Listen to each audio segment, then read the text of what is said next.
ఇక్కడ రెండో విషయం ఏంటంటే కవిత అరెస్టు. నాకు తెలిసి 1-2 రోజుల కంటే ఆమె ఎక్కువ జైలు ఉండదు ఇప్పుడున్న పరిస్థితుల్లోనైతే.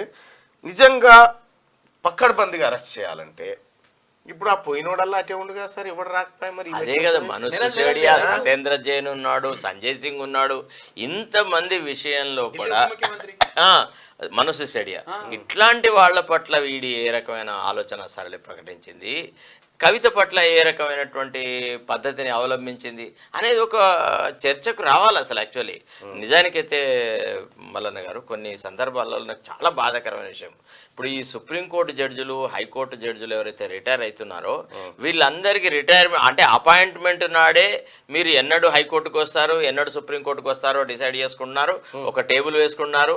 అరెస్ట్ వాళ్ళు అపాయింట్ అయిన తర్వాత మీరు ఎన్నడూ రిటైర్ అవుతారు, మీకు ఏ ఏ పదవులు ఇస్తాము అనే విషయం కూడా ఆశలు చెప్పట్టేసేసి జ్యుడిషియరీని పూర్తిగా ఒక రకంగా వాళ్ళ కబ్జాలకు తీసుకొచ్చినారు.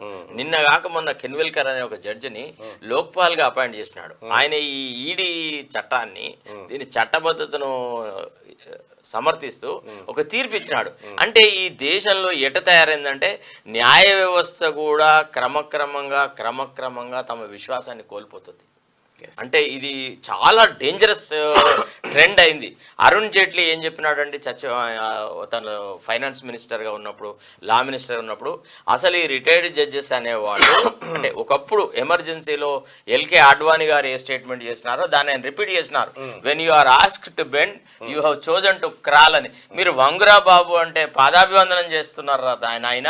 వీళ్ళకి ఇవ్వద్దు, ఈ రిటైర్డ్ జడ్జిలకు అవకాశాలు ఇవ్వద్దు, వీళ్ళ వల్ల చాలా అన్యాయం జరుగుతుంది, న్యాయ వ్యవస్థ యొక్క స్వతంత్ర ప్రతిపత్తి దెబ్బతింటుందని చెప్పినారు.